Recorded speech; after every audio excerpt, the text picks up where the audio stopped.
Então, eu vou dar início ao que eu vou estar falando agora para vocês a respeito do cuidado e do manejo sanitário dos bezerros recém-nascidos. Primeira coisa que eu gostaria de falar com vocês está relacionado à parte que nós temos, o que é profissão e o que é carreira. Nós temos um grupo de estudo de ruminantes que a gente tem uma formação profissional de quem está participando que é variada. Se eu pudesse estar colocando, e sendo que para esse profissional atuar nesse ramo de agronegócio, muito frequentemente, a conta de 3 quilos. O que nós vemos? A pessoa fazendo uma graduação, tem uma formação específica numa área, e depois indo fazer uma pós-graduação relacionado com agronegócio para ter compreensão de como isso funciona. O profissional que se gradua na área de ciências agrárias, geralmente ele entende o quê? Da parte técnica desses assuntos, mas ele entende muito pouco dos assuntos relacionados à economia e da gestão. Por isso que ele precisa dessa formação complementar. Muitos procuram esse tipo de formação. Por outro lado, quem estuda administração e economia não sabe muita coisa a respeito do que é o que é a pecuária, especificamente para dentro da nossa área. O que a gente vê na atualidade é que começam a surgir também cursos específicos, como aqui na Federal Fluminense, um curso de engenharia de agronegócio e desenvolvimento rural. E a finalidade desse curso é um profissional de agronegócio que vai lidar com aspectos administrativos, financeiros, econômicos e sociais envolvidos no negócio do campo. Dentro da nossa área de atuação, o que eu lembro de amigos que estavam na indústria, lembro particularmente de um amigo falando isso, que ele entrou na empresa de parte de produtos, indústria farmacêutica, porque ele era veterinário. E eles precisavam de alguém que soubesse conversar com as pessoas do meio e que tivesse os problemas de saúde dos animais. Mas depois que ele entrou dentro desse sistema de trabalho da indústria, a atividade dele passou a ser muito relacionada com a parte de gestão, de administração, a parte de economia. Ou seja, ele precisava saber algo do negócio da indústria farmacêutica. Conforme ele foi evoluindo, no momento ele disse para mim que com o conhecimento que ele tinha de administração, gestão e economia, ele poderia, inclusive, sair daquela área de atuação e ir para uma área da indústria de farmacêuticos que não fossem relacionados mais com a veterinária. Então, a gente começa a ver essa forma, e isso acontecendo dentro da formação profissional, quer dizer, de todos. Quando a gente olha essa parte aqui da profissão, quando a gente estuda uma profissão, ela nos dá uma profissão, então, de nível superior. Ela dá conhecimentos específicos de uma determinada área. E ele nos dá uma habilitação por exercício profissional. E que isso delimita uma área profissional que a gente possa estar atuando.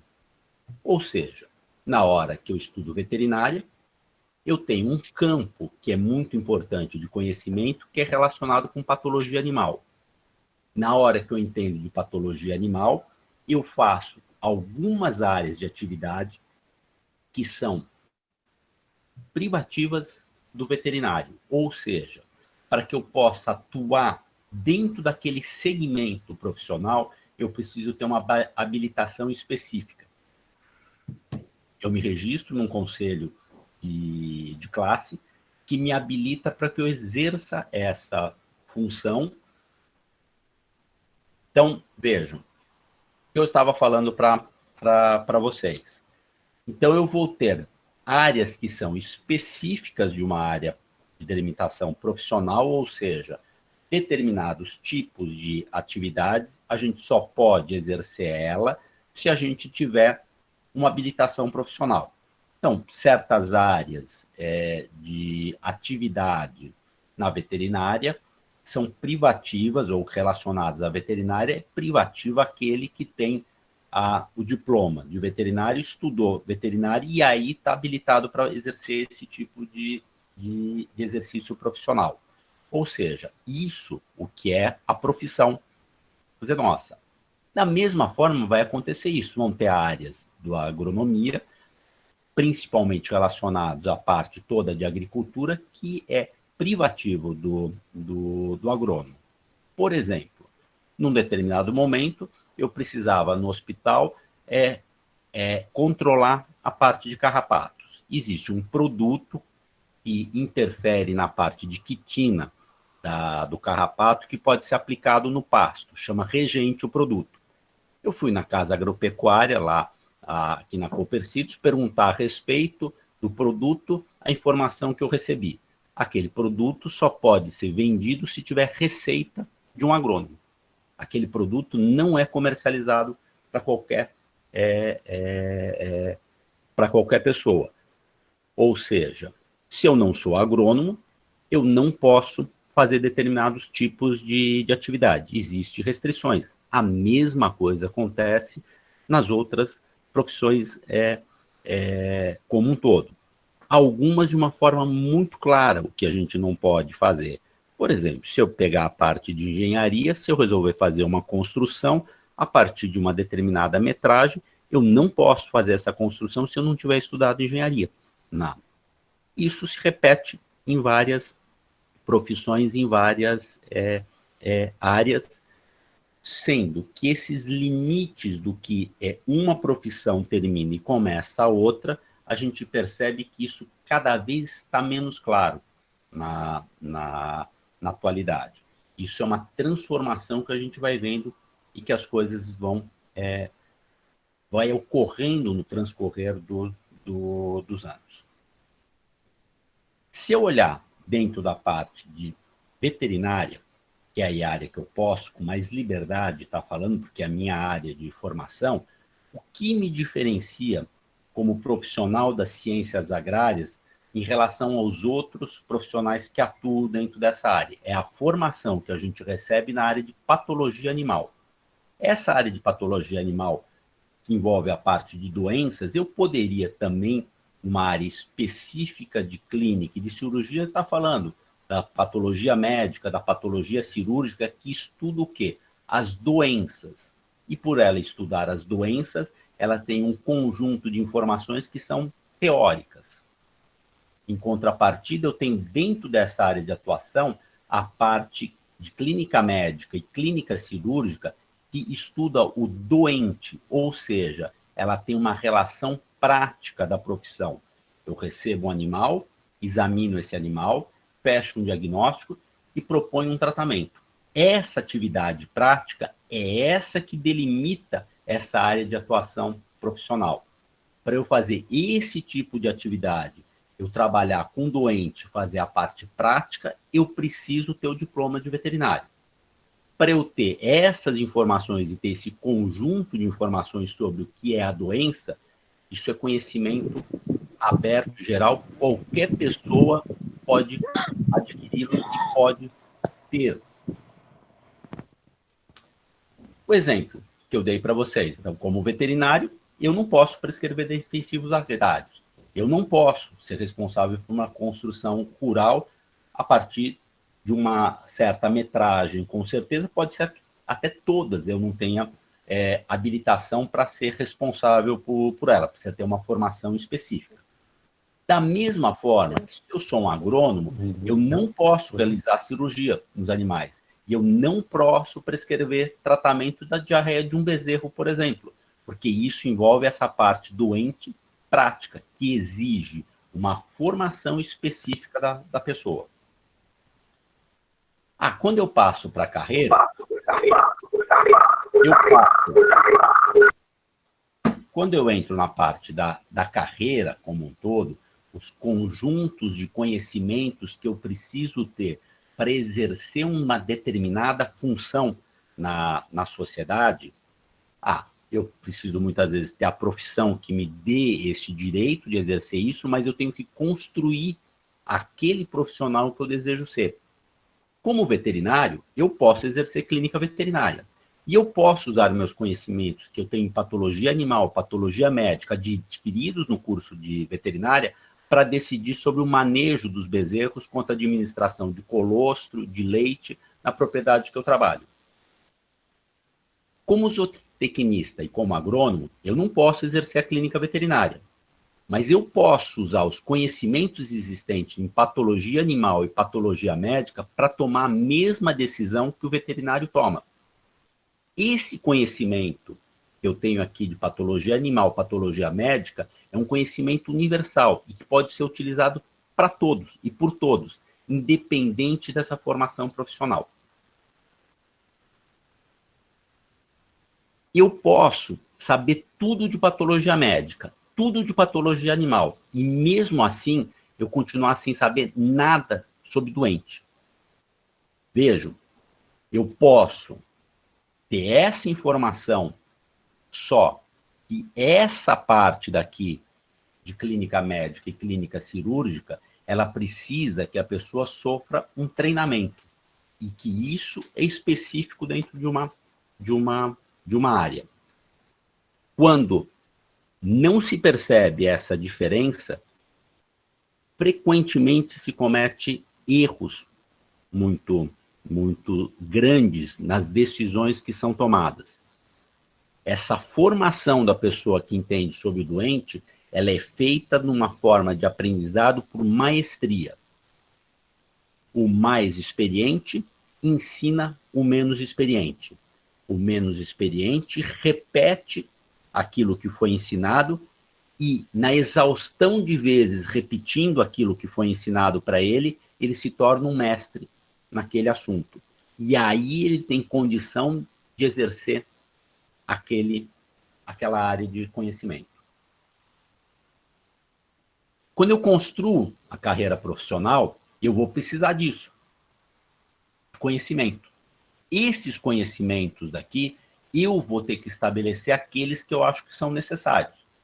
Por exemplo, um zootecnista e um agrônomo que entende de patologia médica, entende de patologia animal, ele sabe por que o manejo dos bezerros é feito de uma maneira, por que eu administro o colostro de uma forma e o leite da forma que eu decidi e que eu posso modificar nessa administração de colostro e leite sem que isso impacte negativamente na saúde dos animais.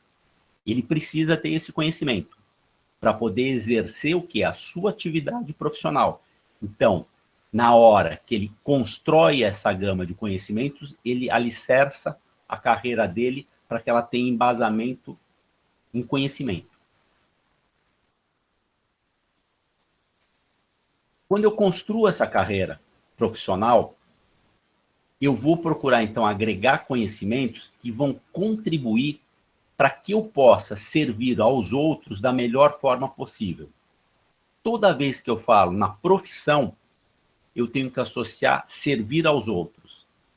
Toda vez que eu estou numa atividade profissional e eu estou fazendo essa atividade profissional, estou fazendo ela para atender a necessidade de alguém.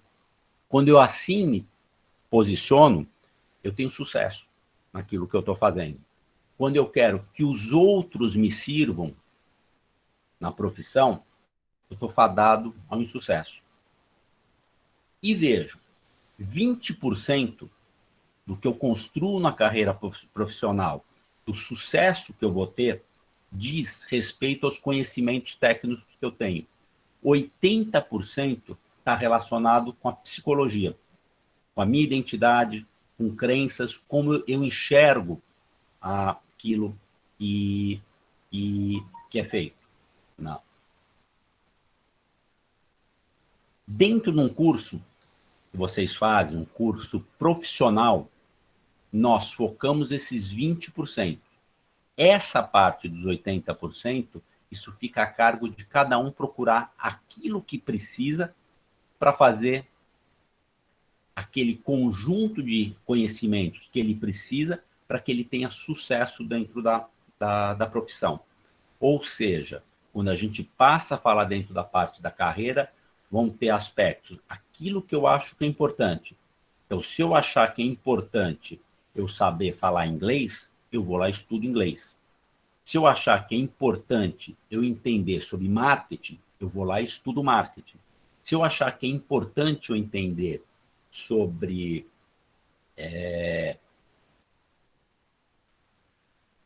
vamos supor aí, parte de inteligência emocional, o equilíbrio emocional para relacionamento com as pessoas, eu vou lá e estudo a respeito do assunto para que eu saiba como é que são e como que as pessoas reagem em determinados tipos de situações. Ou seja, eu passo a compreender uma série de questões que podem fazer com que o meu negócio, a minha atividade profissional tenha sucesso ou não.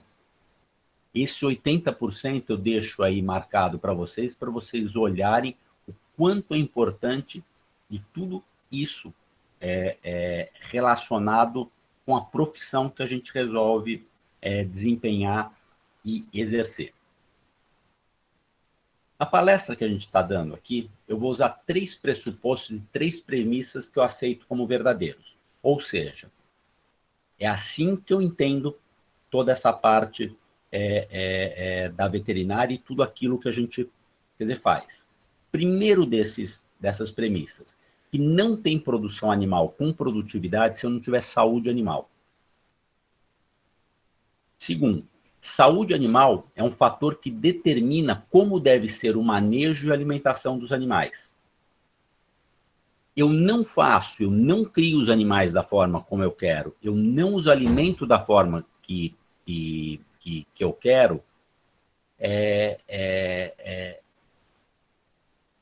sem que isso tenha uma ligação direta com a condição de saúde desse animal. Ou seja, eu resolvo criar um animal tomando sucedâneo de leite. Eu resolvo dar para um bezerro lecitina de soja. Soja que tem lecitina. Na hora que eu dou isso para um animal que é recém-nascido, ele tem uma intolerância para a digestão dessa proteína que tem na soja. Isso leva a uma destruição de toda a mucosa intestinal do animal e essa destruição faz com que esse animal venha a morrer.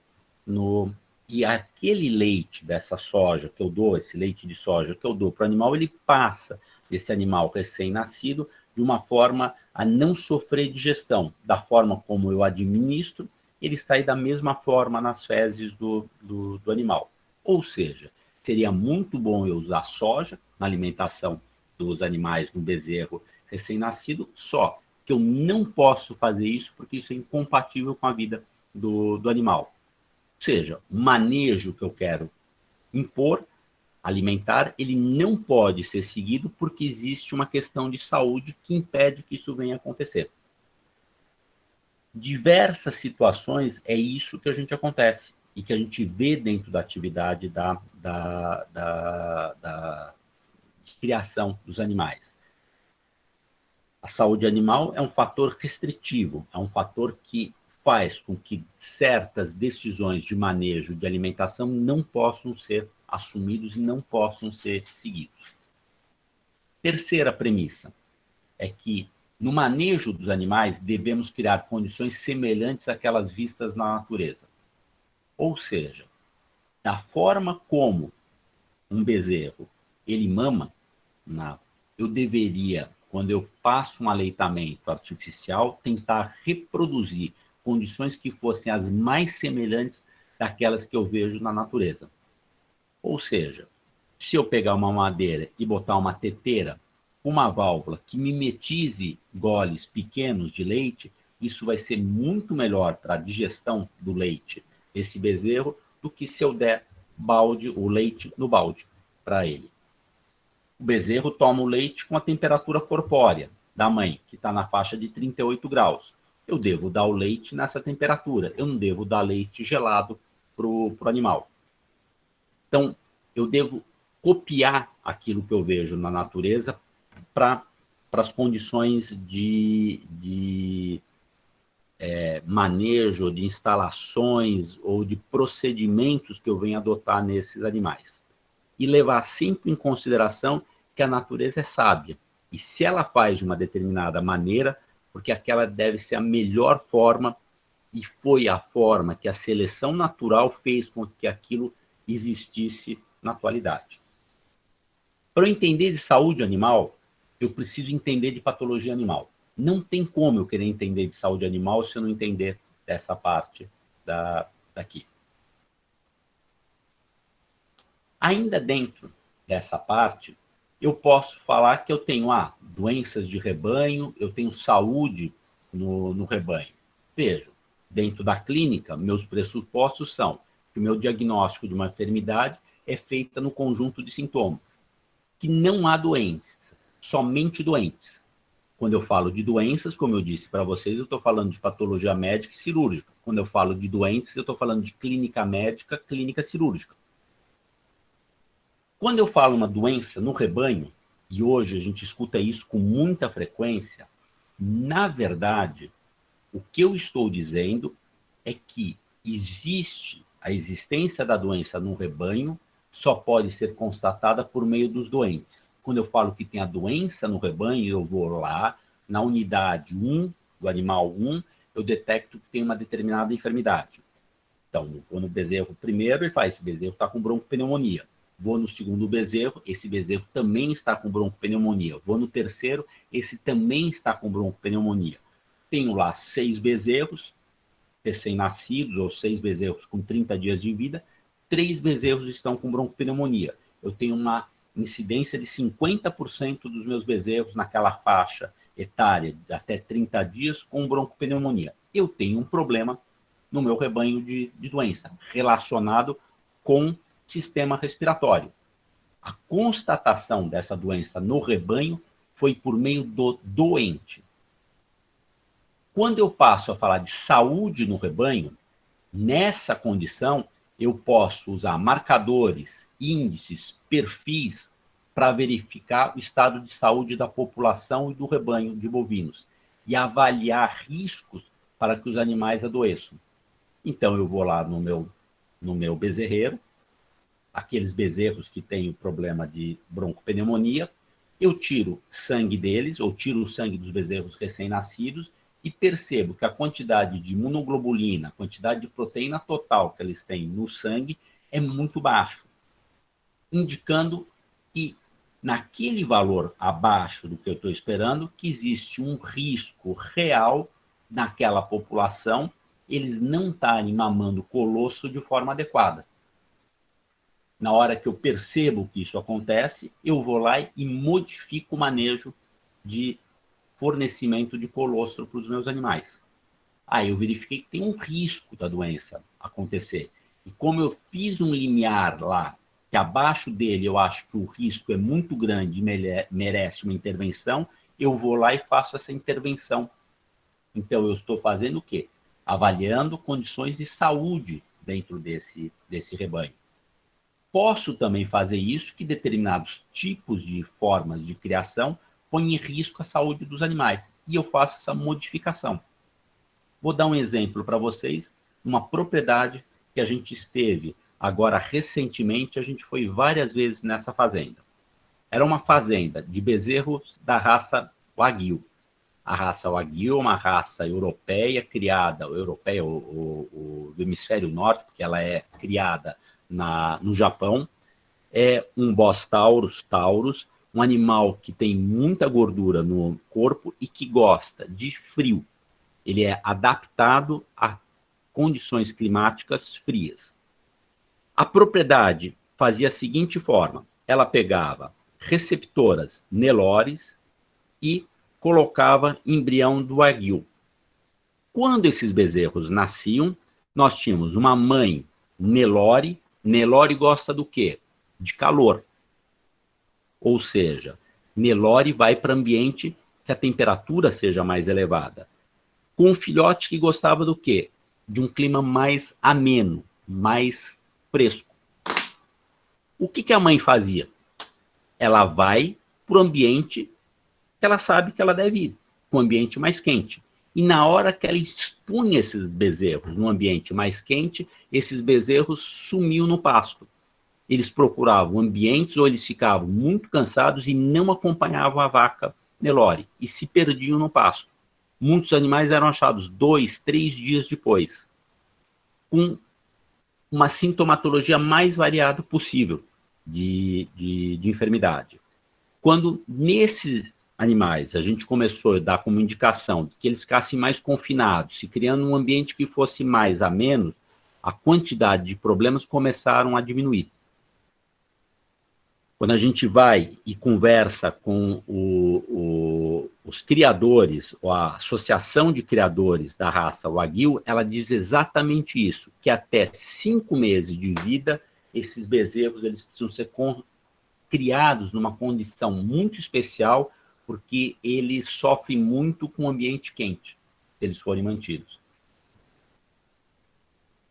Se eu colocasse uma raça que goste de frio, com um bezerro que gosta de frio, provavelmente essas mães levariam esses bezerros para um lugar mais ameno do que as vacas Nelore levavam. Então lá a gente passa a ter uma questão de saúde no rebanho que está relacionado ao cruzamento, a forma que está sendo feito aí, o acasalamento, a reprodução, o programa de reprodução daquela propriedade tem um problema. Ela deveria usar animais que gostassem de frio para serem as mães desses bezerros Wagyu, e não uma raça que gosta de calor. É dessa forma que a gente pode estar olhando essa questão, então, de doença e de saúde dentro do rebanho. Feito, colocado isso, eu vou começar a entrar em alguns assuntos que são importantes para que a gente garanta essa saúde do bezerro. Nós temos um período que a gente chama de perinatal. Esse período perinatal, ele vai dos últimos dias de gestação até as primeiras horas de vida, as primeiras 24 horas, e esse momento, na hora que o bezerro nasce e passa as primeiras 24 horas, é uma fase de muita transição, ou uma transição abrupta e de adaptação neonatal.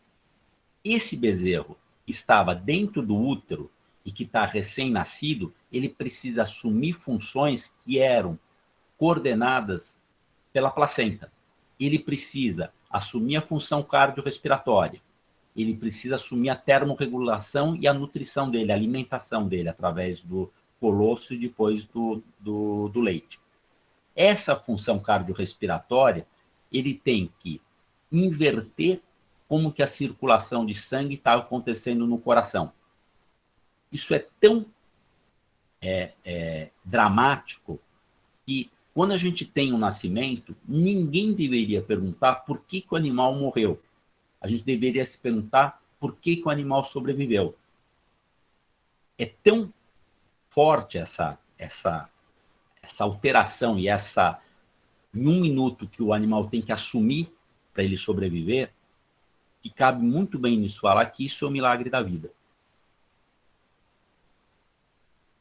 Se os animais assumirem essas funções cardiorrespiratórias, de termorregulação e de alimentação deles de forma equilibrada, ele passa de uma forma leve e se estabelece uma condição de saúde nos animais. Se houver algum distúrbio nessa passagem, nessa adaptação neonatal, esse animal pode morrer na fase perinatal, ou seja, morre nas primeiras 24 horas, ou ele fica mais suscetível a doenças no período neonatal, que vai do 2º até 28 dias de vida, ou seja, o primeiro mês de vida do bezerro. Se o distúrbio que ele tiver for muito intenso durante o parto, esse animal morre subparto. Ele nasce já morto, é um natimorto. Isso a gente precisa mostrar aqui. O período neonatal, que vai então do 2º até o 28º dia, é um período suscetível a várias doenças. Muito frequentemente, o bezerro apresenta um distúrbio no momento do parto, isso não mata, mas isso faz com que ele se torne mais suscetível a várias doenças.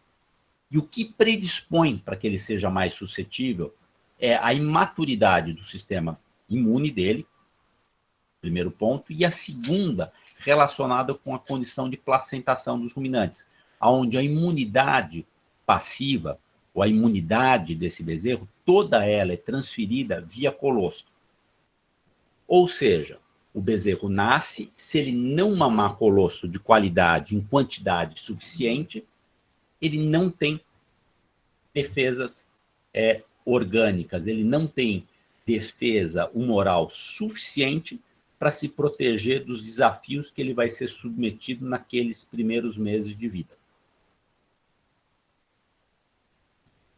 As maiores taxas de bezerro encontram-se nessa fase, então, perinatal até 24 horas, 2 até 28 dias.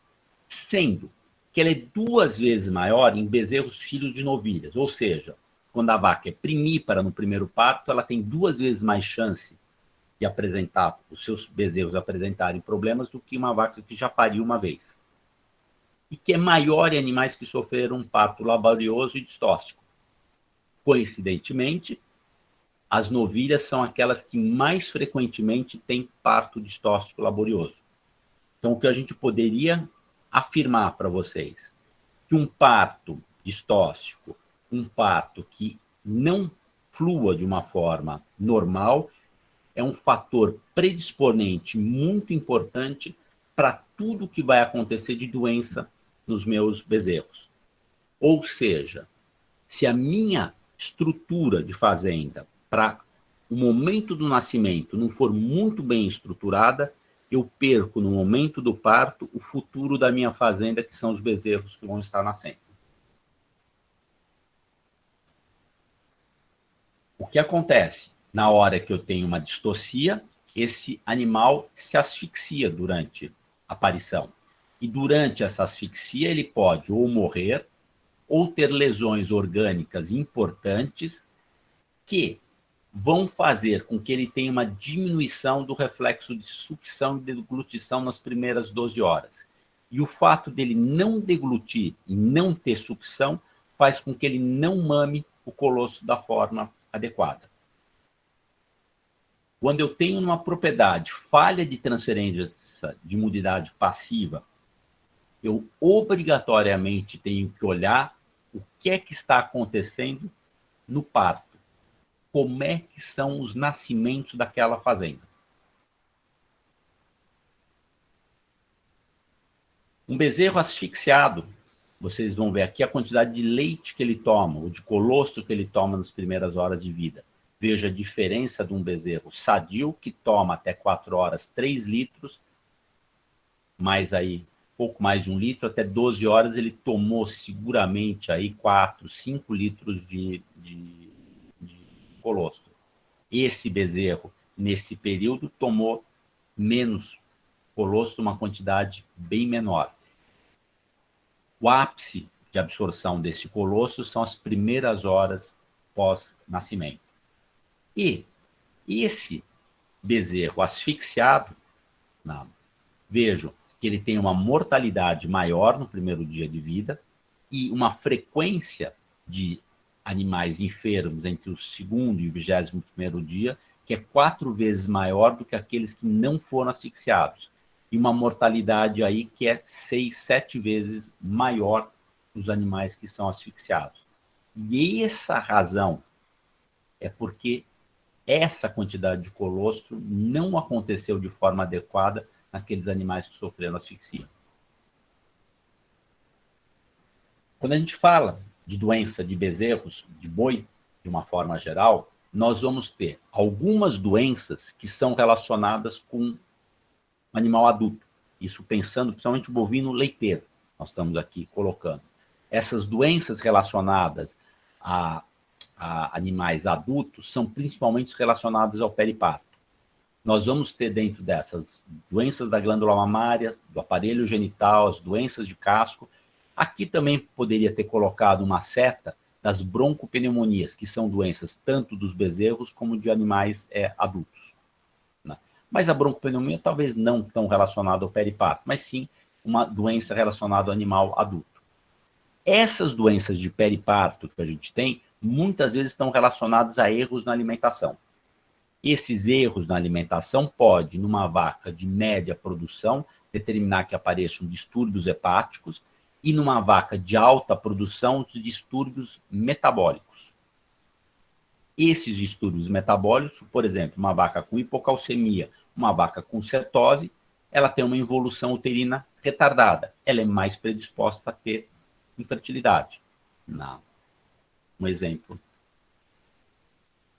Essas doenças do periparto, apesar da gente às vezes falar muito do erro de alimentação no período de transição, que podem levar aos distúrbios metabólicos, a gente esquece que a gente muitas vezes erra na assistência obstétrica. E quando eu erro nessa assistência obstétrica, eu determino uma asfixia neonatal. E quando eu determino essa asfixia neonatal, eu tenho falhas da transferência de imunidade passiva, e essa falha de imunidade passiva predispõe os animais a terem as principais doenças que vão acometer esse animal nos primeiros meses de vida. Distúrbio metabólico também está associado com asfixia neonatal. Isso a gente vê no gado Nelore. Fase final de vacas de gestação Nelore, entre 275 e 290 dias de gestação, mostraram o seguinte: as vacas da chegada no hospital, quando elas foram 10, 14 vacas que ficaram nessa situação com a gente, conforme elas chegaram e foram passando os dias, a gente percebeu que elas perderam peso. À medida que elas perderam peso, ou seja, elas pararam de comer, elas começaram a ter um aumento dos valores do beta-hidroxibutirato, ou seja, de corpos cetônicos circulantes no sangue. Então, como subproduto desse distúrbio metabólico da vaca parar de comer, ela começou a metabolizar beta-hidroxibutirato, corpos cetônicos. Esses corpos cetônicos, eles acidificaram a urina dos animais, e vocês vejam que o pH urinário dos animais foi diminuindo. Na hora que esses animais nasciam, e a gente pegava o sangue venoso, da data da aparição das vacas nas mães, a gente observava o quê? Que a PO2 do sangue venoso era maior do que a PCO2 do sangue venoso. Normalmente, o sangue venoso tem mais CO2 e menos oxigênio. No caso dessas vacas Nelore, no momento do parto, havia uma inversão desse valor.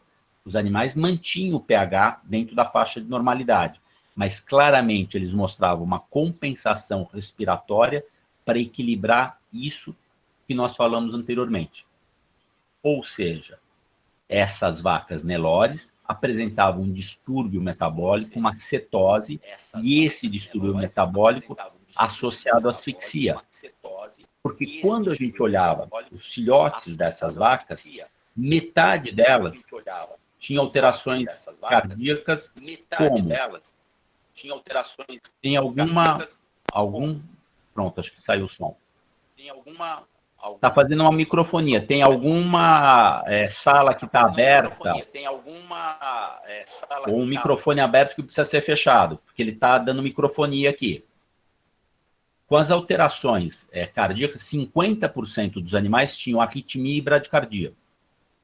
A acidose se observava que 30% tinha acidose respiratória, 40% acidose mista no momento do nascimento. O bezerro Nelore é caracterizado por nascer sem aquela acidose respiratória fisiológica que a gente vê no bezerro holandês.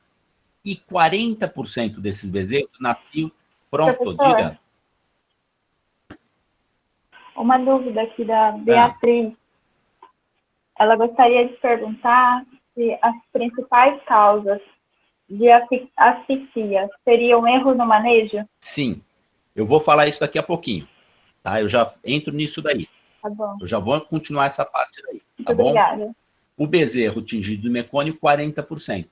Ou seja, os distúrbios metabólicos associados aqui com a asfixia neonatal. Então, vejo, erros que eu tenho no periparto podem levar o animal a ter maior predisposição de asfixia com falhas da imunidade passiva. Entre esses problemas, a falha obstétrica. E a falha obstétrica determinando com que a gente venha a ter o quê? Asfixia neonatal. Como perguntou, eu vou lá para frente e volto para cá. Depois eu volto nesse slide. O que acontece dentro do momento de parição? Não, vai ser melhor usar, esse aqui está certo, esse daqui tem essa informação. O que acontece?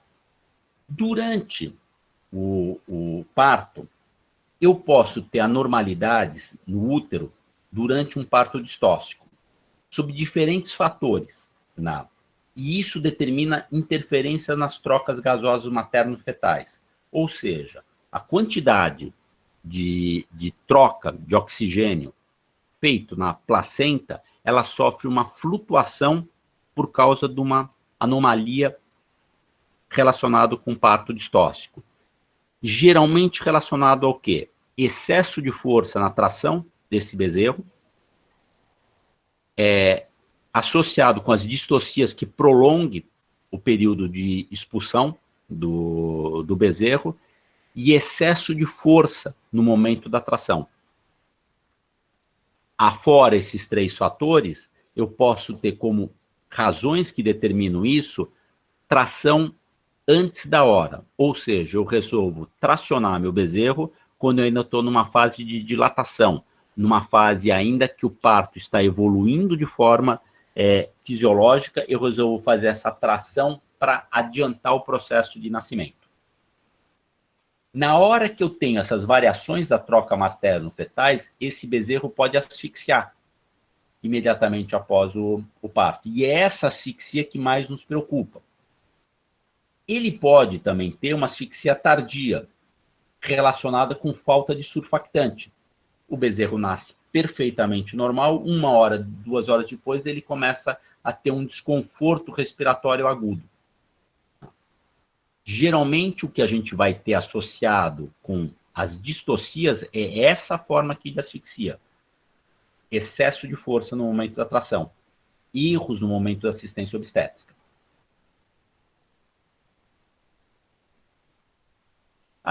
Quando isso acontece no bezerro, eu passo a ter uma acidose respiratória. Essa acidose respiratória intervém ou atrapalha toda a parte de atividade enzimática, faz com que haja glicólise anaeróbica. Na hora que eu começo a ter produção de lactato, ela se torna uma acidose metabólica. Então, ela começa como respiratória, aparece um componente metabólico, consumo de reservas de carboidratos, a alteração dessa atividade enzimática vai determinando uma série de lesões orgânicas que faz com que apareça o quadro de asfixia ou a morte do bezerro.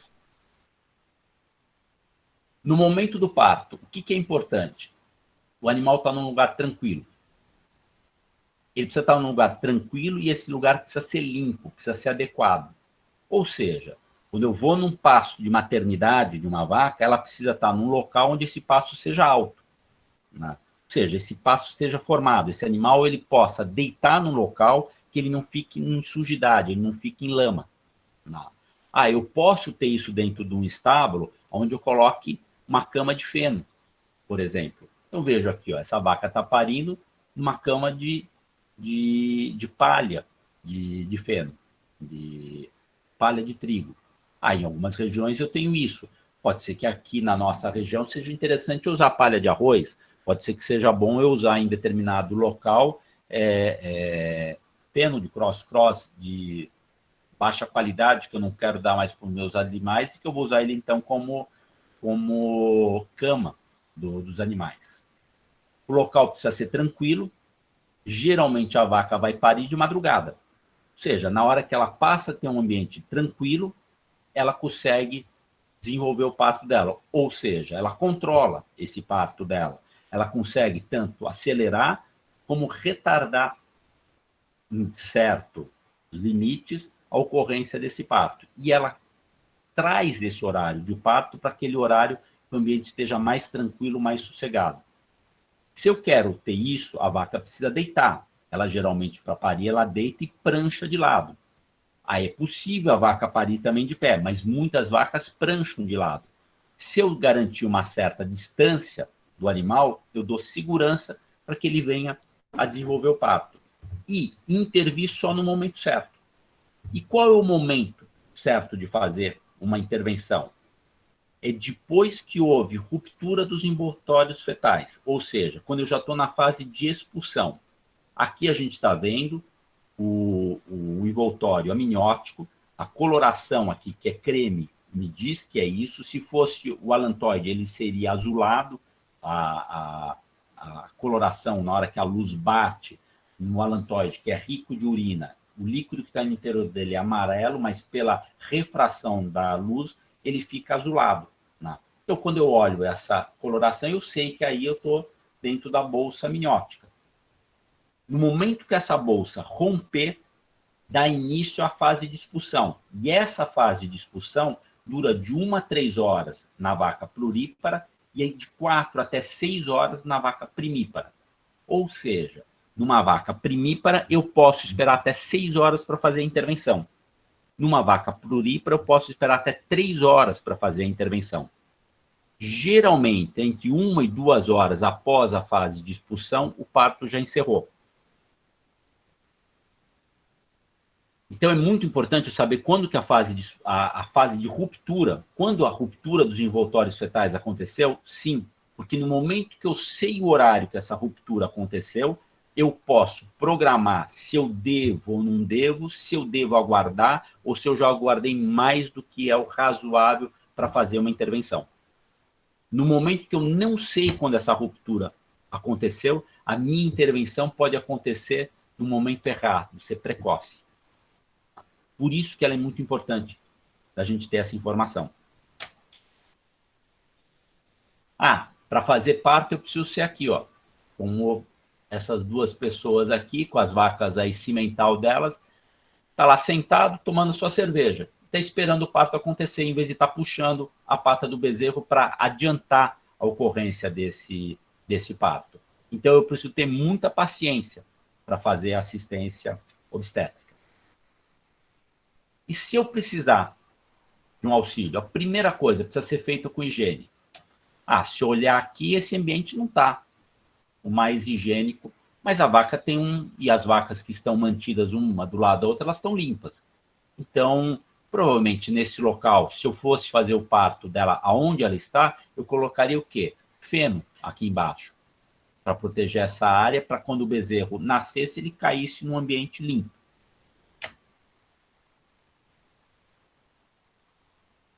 Preciso, antes de fazer o parto, lavar toda essa parte posterior do animal, tirar toda a sujidade que está em volta dele.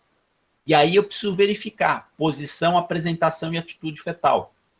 O bezerro, para nascer, ele nasce ou em apresentação longitudinal anterior ou apresentação longitudinal posterior. Ou seja, ele pode nascer com as patas posteriores, mas ele precisa estar longitudinal.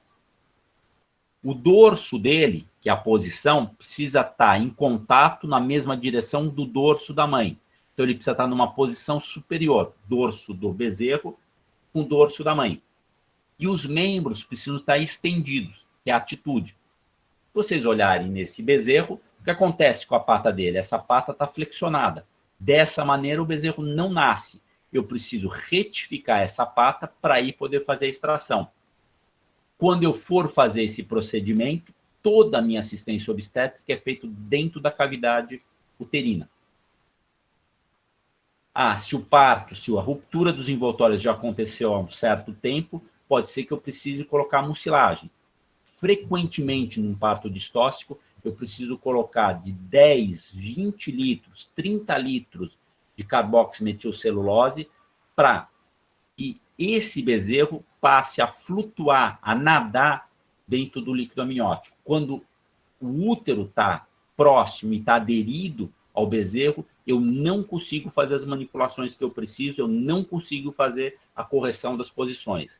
Eu não consigo fazer as correções se o animal estiver na cavidade pélvica, ele precisa estar na cavidade uterina. Então, eu tenho que empurrar esse bezerro para dentro do útero para fazer essas mudanças.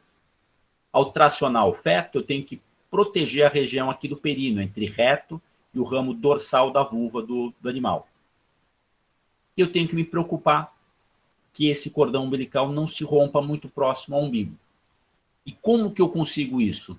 Não mexendo no cordão umbilical do bezerro. Eu traciono ele e deixo o cordão se romper de forma natural. Geralmente, o cordão se rompe a 4 dedos da pele do umbigo do animal. Existe uma área de fragilidade que naturalmente acontece essa ruptura. No momento que eu deixo ele romper, o que acontece com aquele cordão umbilical? Ele sofre um estiramento, e nesses estiramentos, as artérias que são elásticas sofrem esse estiramento, rompe, as 2 artérias umbilicais vão para dentro da cavidade abdominal. E nesse processo de esticar, romper e ir para a cavidade abdominal interna, e para dentro da cavidade abdominal, ela sofre já a hemostasia que ela precisa sofrer para interromper os sangramentos dessa artéria. Se eu corto o cordão umbilical com uma tesoura, eu não deixo esse fenômeno de elástico acontecer e eu vou ter complicação, eu vou ter sangramento desse cordão umbilical. E como essas artérias vão ficar expostas, esse animal está predisposto com alta probabilidade de vir a desenvolver uma infecção umbilical ascendente, a desenvolver uma inflamação das artérias umbilicais, uma ónfaloarterite. As ónfaloarterites geralmente são corrigidas por procedimento cirúrgico. Ou seja, eu errar nisso, pode ser que eu determine uma maior frequência de doenças da região umbilical. Bezerro nasce. Não. O que eu observo nele? Vejo aqui, ó, o bezerro nascendo num ambiente muito confortável, com palha, ele já está sofrendo um aquecimento natural por estar nessa região. A mãe vem lamber o dorso desse bezerro. Imediatamente, quase após o nascimento, o bezerro sofre um reflexo, ou ele tem uma correção da posição de cabeça. Ou seja, ele tenta levantar essa cabeça. E passado 2, 3 minutos, ele está nessa posição aqui de decúbito external. 15 a 30 minutos depois, ele está tentando ficar de pé. E ele só vai eliminar o mecônio dele depois que ele ingerir o colostro. Então, se um bezerro nasce, 10 minutos depois do nascimento, ele elimina o mecônio e ele não mamou o colostro, isso é um indicativo que ele sofreu uma asfixia neonatal. Porque essa eliminação do mecônio, naturalmente, só acontece depois que o animal ingerir o colostro. Se eu sei quais são os reflexos, eu posso, olhando para o bezerro, saber se ele está normal ou se ele está anormal. Não. Quando ele tem um problema de asfixia, eu vou perceber que ele diminui a atividade corpórea dele. Ele tem diminuição de atividade, movimentação. A respiração dele está rítmica, superficial, taquipneica. Ele tem taquicardia. Ele tem ausência de estímulos, como do estímulo palpebral e interdigital. E as mucosas podem ficar azuladas. Eu tenho sistemas que eu posso usar para fazer essa avaliação, que é o sistema APGAR. Bezerro nasce. É um bezerro de um parto eutóxico. O que eu faço? Eu só observo o parto acontecer. Eu não intervenho nele. O bezerro está nascendo, a placenta ficou em cima da narina dele. Eu vou lá e tiro aquela placenta da narina e deixo a natureza agir, sem fazer qualquer tipo de procedimento, qualquer tipo de envolvimento. Aguardo e vejo se isso está acontecendo de forma normal. É muito comum, quando a gente tem um nascimento, quando a gente está numa assistência obstétrica, a gente querer fazer a intervenção. É muito comum a gente escutar do obstetra dizer que ele fez um parto. Não. Isso é uma inverdade, porque só tem um ser que faz o parto, quem está parindo. Não. Ou seja, quem faz o parto é a vaca, não é o veterinário. o veterinário pode fazer uma intervenção em algo que esteja anormal. E ele precisa ter sabedoria de reconhecer se existe essa normalidade. Porque senão ele transforma um evento fisiológico num evento patológico. Posso, então, na hora que o bezerro nasce de um parto distóxico, que eu fiz a intervenção, eu posso eu jogo um jato de água fria nele. E o que acontece quando eu jogo esse jato de água fria nele? Esse animal tem como reação uma inspiração profunda. Então, esse jato de água que eu jogo tem finalidade do quê? Expandir o tórax do animal. E depois que eu faço a aplicação dessa água, eu vou ver como é que ele respondeu. Se ele estava ausente de movimentação, se ele teve uma movimentação ativa. Vou ver os reflexos orbitários interdigital, se eles estão presentes, os dois, ou só um, ou nenhum deles. Como é que é o tipo de respiração e qual a coloração de mucosa. E com isso eu dou uma pontuação. Se eu dou 7, 8, o animal tem uma boa viabilidade. Se eu dou 0 a 3, ele tem uma asfixia severa. Nasceu o bezerro. O que eu faço nesse bezerro de parto distóxico? Já disse para vocês. Se é um bezerro eutóxico, como está aqui, eu só observo. Eu não faço intervenção nele. O bezerro acabou de nascer, imediatamente eu devo separar ele da mãe. Minha opinião a respeito disso, não. Esse bezerro deveria ficar nas próximas horas, no mínimo 24 horas, e para mim até 5, 7 dias com a mãe dele. Não. Na hora que o bezerro nasce e succiona o úbere da vaca, ele faz o quê? Que haja liberação de ocitocina. Se libera ocitocina, o que essa ocitocina faz? Ela contrai o útero da vaca. E se contrai o útero da vaca, o útero evolui de uma forma mais favorável. Então, nas primeiras 24 horas que o útero está responsivo à ocitocina, eu acho que a presença do bezerro pode estar associado com menor quantidade de doenças com sede no aparelho genital. Essa é a minha impressão. Não. É isso que eu acredito que aconteça. Esse bezerro mamando na mãe com frequência, ele faz uma massagem nesse úbere. E essa massagem faz com que não ocorram mamites, que diminua o edema da glândula mamária que se estabelece, ou que está presente logo depois da aparição. Então, no meu modo de ver, isso tem uma ação benéfica para a saúde da glândula mamária.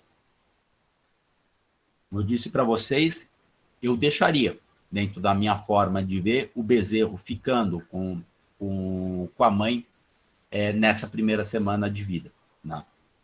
Se não der até 7 dias, pelo menos até 3 dias de vida, 4 dias. E por que eu posso fazer isso daí? Porque nos primeiros dias de produção de leite, esse leite ainda pode ter sangue, e esse leite geralmente é descartado, ele não é enviado ainda para o laticínio. Ou seja, eu tenho uma razão a mais que aquele leite ele vai ser usado para a amamentação dos bezerros sem outra finalidade.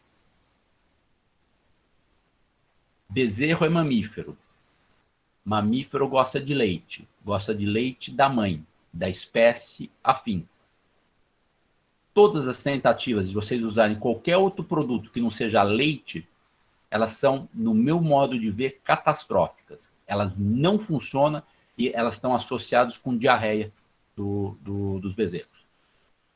Em nenhuma fase do período de amamentação desse bezerro. Em nenhuma situação, usar leite de vaca com mamite, leite ácido, mesmo para bezerro que está com mais de 4, 5 dias, dá colostro diluído, é leite, a minha opinião, que o bezerro precisa tomar.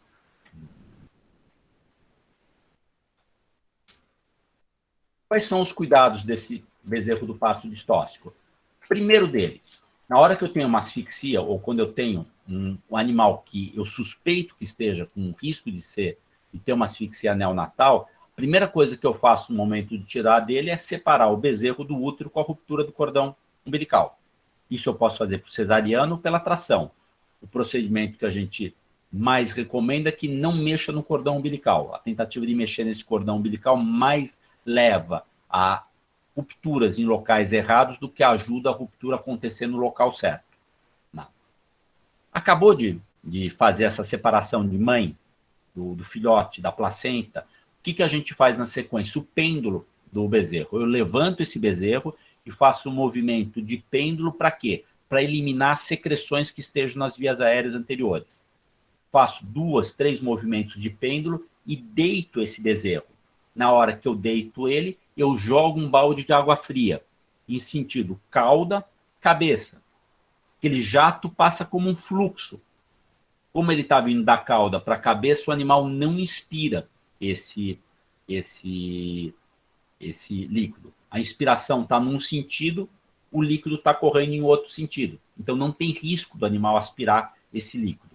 Na hora que eu joguei esse jato de água fria, eu estimulo o primeiro movimento respiratório. Insisto de novo para vocês. Isso é feito se o animal vier de um parto distóxico. Se for um parto normal, eu não faço isso. Depois que eu joguei o jato de água fria, eu faço a desobstrução das vias aéreas e das narinas. E faço uma fricção vigorosa no tórax, nessa região daqui do bezerro. Um pano seco ou com molho, ou com palha seca, estimulando os centros nervosos respiratórios que estão localizados nessa região. Então, essa fricção é para estimular o centro respiratório do animal. E aí faço a avaliação da vitalidade fetal desse animal, daquela forma que a gente já mostrou no slide anterior. Fiz o pêndulo, fiz o jato de água fria, fiz o Apgar e controlei o batimento cardíaco, e se eu perceber que tem bradicardia, arritmia, aí eu entro numa parte de intervenção que eu uso atropina. Só que essa intervenção ela precisa ser feita por alguém que saiba o que está acontecendo naquela situação. Então, geralmente, o uso dessas drogas ela é feita com o quê? Com assistência veterinária. Na sequência, depois que ele nasceu, eu faço a prevenção das onfalites, a desinfecção do cordão umbilical. Quando esse animal vem num parto distóxico, que eu acabei de fazer a cesariana, eu acabei de tracionar ele, eu posso fazer a abertura desse cordão umbilical, da túnica que envolve aqui o cordão umbilical, e jogar iodo a 2% nessa região daqui, e depois soltar, deixando que ela extravase. Se o bezerro nasceu de parto eutóxico, já passou 5 minutos, e aí eu vou lá e vou colocar o umbigo usando um potinho, colocando na parte externa do umbigo, que a gente chama de emborcação do cordão umbilical, eu faço a emborcação externa desse cordão umbilical, eu não faço mais essa abertura. Essa abertura eu só faço se for imediatamente após o nascimento. E faço isso em algumas situações.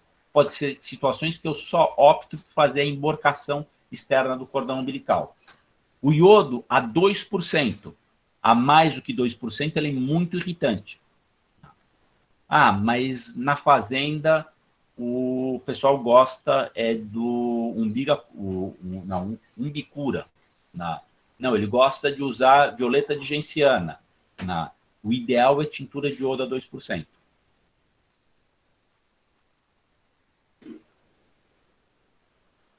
Eu posso, como preventivo das onfalites, associar no momento do nascimento uma dose de ivermectina para combate de míase na região. Tem muitas propriedades que recomendo fazer dessa maneira.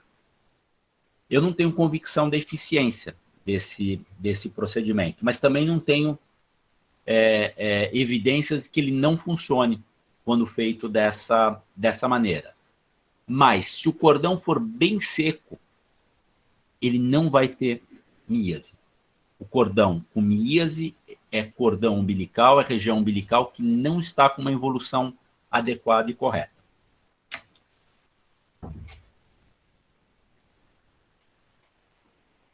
Na sequência, eu faço secagem do neonato. Ou seja, eu preciso secar esse bezerro como um todo. Eu posso usar secador de cabelo, eu posso usar toalhas, eu posso, em determinadas situações, se o ambiente estiver confortável, deixar ele com a palha em volta, que isso naturalmente vai provocar a secagem na sequência.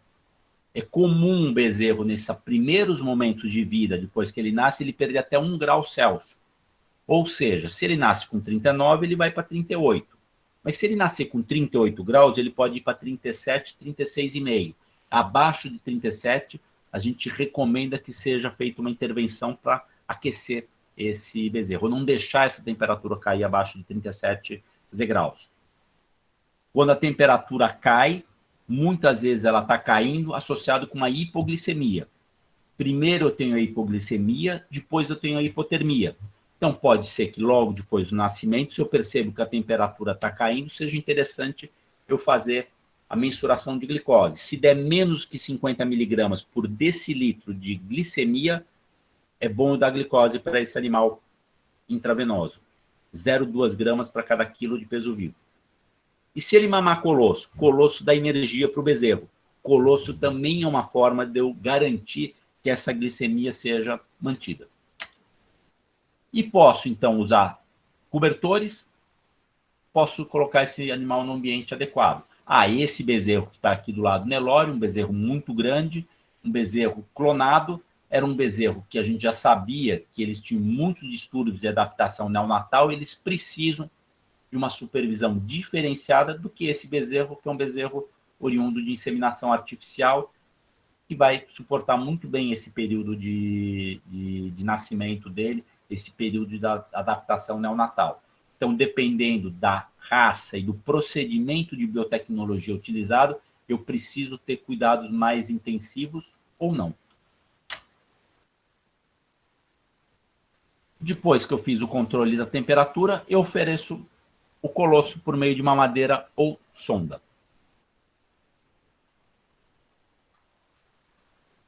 Eu vou falar para vocês até a parte do final da transferência de imunidade de colosso, porque isso vai dar mais ou menos 1h30 de palestra, e aí eu acho que a gente já falou bastante tempo com vocês. Aí eu vou abrir para perguntas. Perfeito fazer dessa forma? Tá ótimo, professor. Então vamos fazer dessa maneira daí. É muito mais assunto do que a gente imagina quando a gente prepara esse... E realmente 1 hora eu teria que cortar muita coisa para fazer ela e abordar como um conjunto total em 1 hora só. Não consegui fazer isso daí. Por isso eu vou parar dentro dessa parte quando a gente terminar a imunidade do colostro. O bezerro, quando tem transferência da imunidade passiva, o que acontece? Ele não mamou imunoglobulina de forma adequada. Como já falamos, o bezerro nasce, o neonato bovino, ele nasce sem nenhuma imunidade específica, sem nenhuma defesa imunológica presente no seu nascimento. Ele não tem alguma eficiência, ou seja, ele tem que mamar colostro de forma adequada. Esse colostro, além de ter qualidade, ele precisa ser um colostro que seja higienicamente produzido. Ou seja, hoje se fala também na quantidade de colônias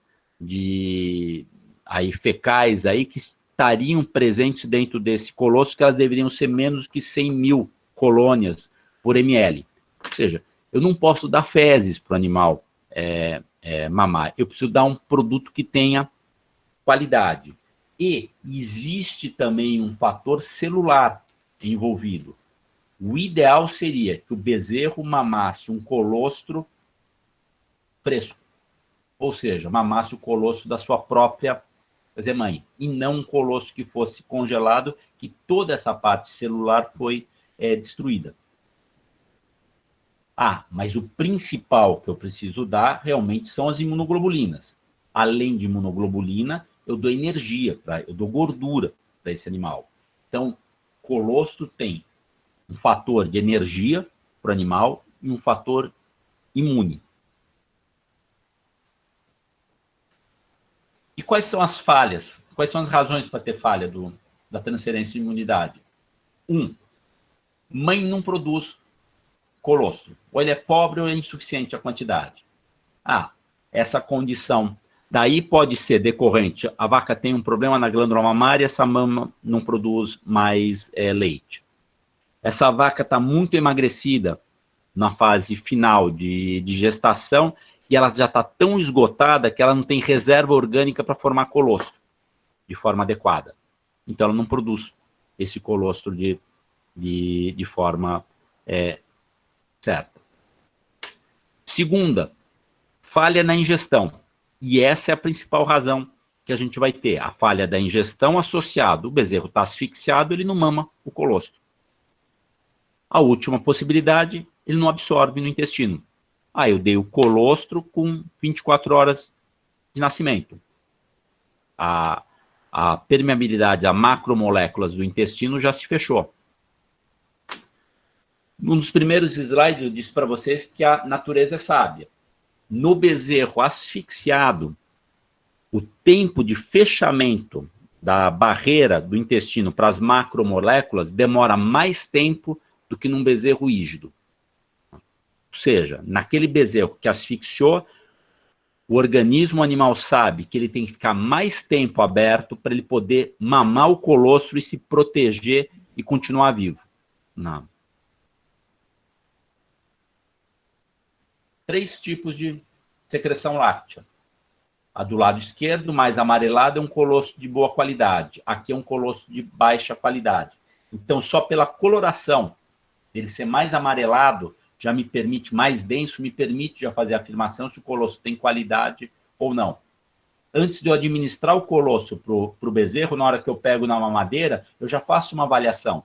Se eu receber um colostro que está com grumo, com certeza aconteceu alguma coisa no momento de descongelamento dele. E aquele grumo significa o quê? Que as proteínas foram desnaturadas por excesso de calor, que foi aplicado no momento do descongelamento do colostro. Para saber se o colostro tem qualidade, eu posso usar o quê? O colostrômetro. O colostrômetro é um densitômetro e quando eu tenho densidades acima de 1048, ou seja, um fluido mais denso, eu tenho uma relação dessa densidade com quantidade de imunoglobulinas. É mais preciso numa vaca que tem menos gordura do que numa vaca que tenha mais gordura. Mas eu posso, então, fazer isso e usar esse tipo aqui, veja a figura aqui do colostrômetro, que ele vai ter graduação superior, quando ele está aqui verde, aparece, então, aqui escala. Quer dizer, em verde, como está aparecendo aqui, significa o quê? Que ele tem mais do que 1048 de densidade e ele tem de 50 a 140 miligramas de imunoglobulina por ml. É de alta qualidade. Se ele aparecer a parte amarela, ele tem um valor moderado, de 20 a 50. E se ele aparecer a parte vermelha, é um colostro de baixa qualidade. Posso também fazer essas avaliações usando o refratômetro de Brix. Esse é um instrumento que se fala muito hoje de estar se utilizando. Ele dá esse tipo de informação para mim, mas ele vai dar informações que vão estar dentro de uma semelhança, de uma similaridade do que eu usar um densitômetro, eu usar um colostrômetro. A porcentagem Brix é uma medida de concentração de sacarose em líquidos como suco de frutas, melaço e vinho. Ou seja, é um produto, é um aparelho usado para a parte de tecnologia de alimentos, a qualidade de alimentos que são produzidos. Quando utilizados em líquidos que não têm sacarose, há uma correlação entre a porcentagem de Brix e o teor de sólidos totais do líquido. Ou seja, quando eu estou fazendo isso no colostro, eu estou fazendo uma relação com sólidos totais. A porcentagem de Brix pode ser relacionada com a concentração de imunoglobulinas no colostro. E o valor limite que indica que é um colostro de alta qualidade, mais de 50 miligramas de imunoglobulinas por ml, é um Brix de 21%. Nesse caso daqui, ele está na faixa verde. Ter mais do que 1048 de densidade. Quanto que eu devo dar de colostro? É esse 10% do peso vivo. Hoje se recomenda que esse colostro seja dado até 6 horas. Com certeza, 2 litros nas primeiras 2, no máximo 4 horas de vida, e completando isso, antigamente se falava até 12 horas ele tomar esses 2 litros. Hoje se recomenda que ele tome esses 10% um pouco mais cedo, até 6 horas de vida. E a forma ideal que ele mame esse colostro seja dessa forma aqui, por mamadeira. Essa é a melhor forma que ele pode estar mamando esse colostro. Se ele não fizer isso, eu posso usar sondagem para fazer a administração desse colostro. Minha opinião sobre todo bezerro que nasce, eu fazer administração de colostro por sonda. Eu acho que isso não reproduz a natureza como que ela funciona. Na natureza, o bezerro mama com goles pequenos na mãe durante esse período. Não. Ou seja, se eu não vou deixar ele mamar na mãe, a melhor forma de fazer isso é através de mamadeira, com bico, como está aí sendo utilizado e sendo realizado. Essa é a minha opinião. Eu não gosto de um procedimento que seja padronizado de rotina, todos os animais recebendo colostro por sonda. Como é que eu descongelo esse colostro? Eu tenho que garantir que ele não venha sofrer um aquecimento maior do que 55 graus. Então, a melhor forma que eu teria é pegar uma tina e aquecer ela com a temperatura de 40 até 55 graus no máximo. E lá eu jogar o meu frasco que precisa ser descongelado contendo colostro.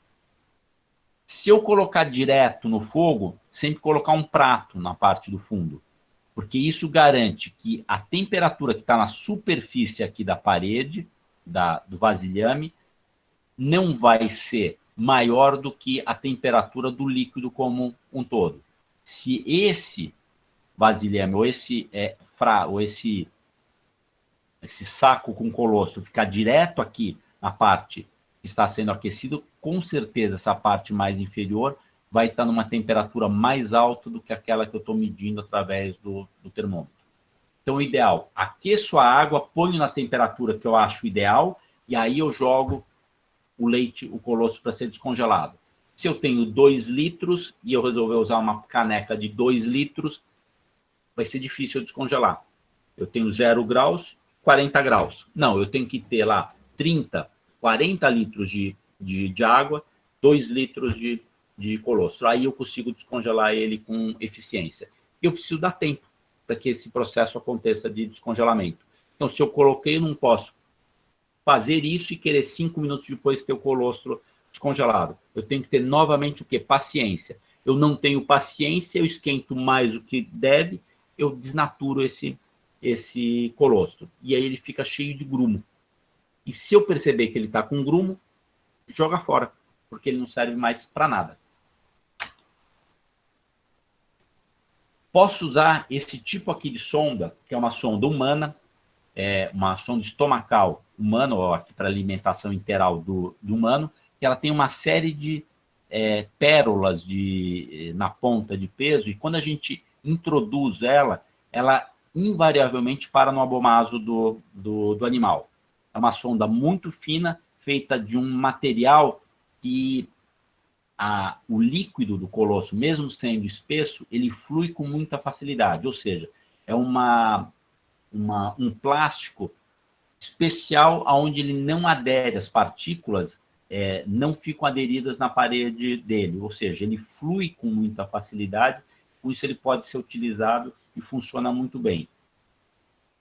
Das sondas que a gente usou, essa que eu mais gostei de usar, essa sonda humana pequena e que funciona muito bem para essa administração de colostro nos bezerros. E aí eu dei colostro pro bezerro. Aí eu preciso falar, puxa, mas ele mamou de forma adequada, absorveu de forma adequada? Eu posso usar uma série de testes, como proteína total sérica, proteína, o valor sérico de proteína, valor plasmático de proteína, eu posso usar valor de gama-globulina, eu posso usar os valores de gama-glutamiltransferase. O colostro é muito rico em gama-GT, ele é muito rico em fosfatase alcalina, ele é rico em AST, mas se padronizou mais esse teste usando a gama-GT, e eu posso fazer essas avaliações 24 horas após o nascimento, sendo que 2 delas aqui, a proteína total e a plasmática, eu posso fazer com refratômetro, ou seja, uma forma física de mensurar a quantidade de proteína que tem no sangue dos animais. Se esse valor é acima de 5,5, está normal. No plasmático acima de 6, está normal. Se ele for abaixo, significa que eu tenho falha nessa transferência de de transferência de imunidade passiva. Posso também fazer o uso do teste de glutaraldeído. Eu pego uma solução de 10% de glutaraldeído, ponho meio ml, 500 microlitros de soro sanguíneo desse bezerro e pingo uma gota de glutaraldeído a 10%. Então, eu ponho 500 microlitros, meio ml de soro, para uma gota, 50 microlitros de glutaraldeído a 10%. Se coagular, significa que eu tenho mais do que 600 miligramas por decilitro de imunoglobulina. Se não coagular, significa que ele tem menos. Ou seja, se ele tiver menos do que 600 miligramas por decilitro de gama-globulina, esse animal tem uma falha de transferência da imunidade passiva. Posso usar aqui o refratômetro, como a gente falou para vocês, e veja aqui os resultados. Ó. Acima de 5,5 foi um sucesso, entre 5 e 5,4 tem uma imunidade moderada, menos que 5 tem uma falha dessa imunidade.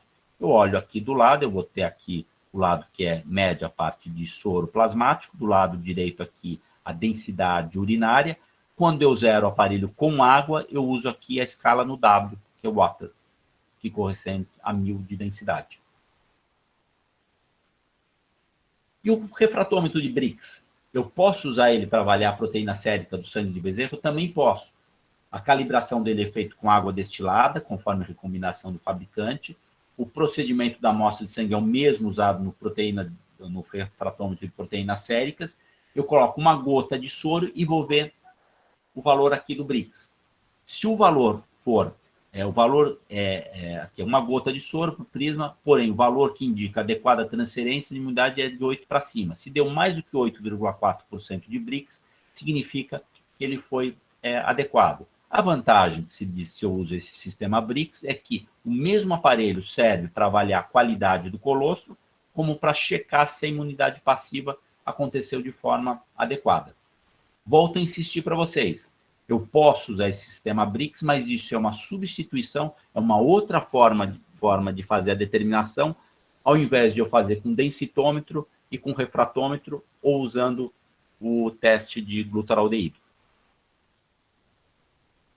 Se houver falhas nessa transferência de absorção, o que eu posso fazer nesses animais? Retirar colostro de uma vaca velha e fornecer ao filhote.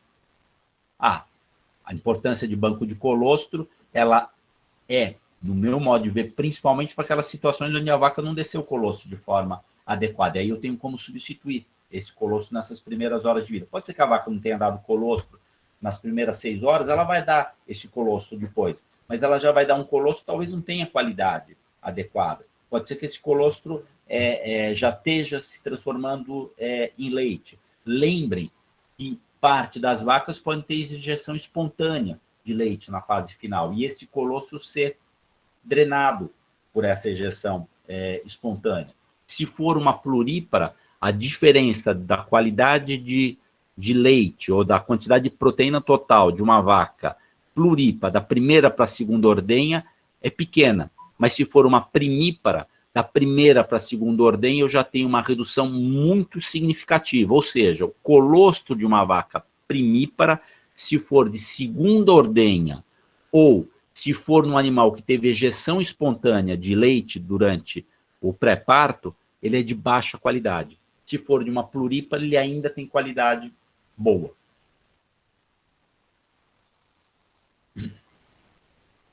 Mamada com sonda, como nós já falamos para vocês, e quando eu houver uma falha de transferência e já me passou aquele período de 12 horas, 24 horas, eu posso optar por transfusão de sangue total e plasma, posso usar 20 ml de plasma e de sangue para cada quilo de peso vivo, e posso fazer antibiótico terapia durante uma semana para evitar que esse animal venha a ter as septicemias que acontecem logo depois do parto.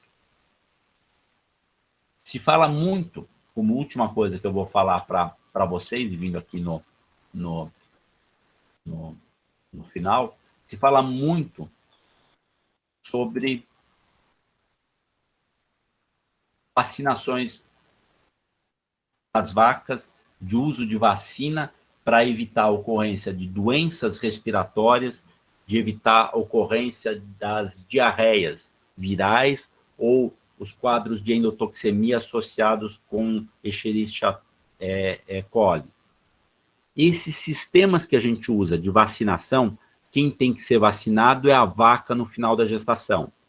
Com 30 dias de intervalo, entre 8 e 9 meses de gestação, elas recebem uma vacinação contra o agente específico que eu quero, pode ser corona, pode ser rota, pode ser Escherichia coli, pode ser para doença respiratória IBR, pode ser para influenza, ou seja, eu posso decidir o que eu queira fazer dentro desse meu programa de vacinação da vaca em gestação.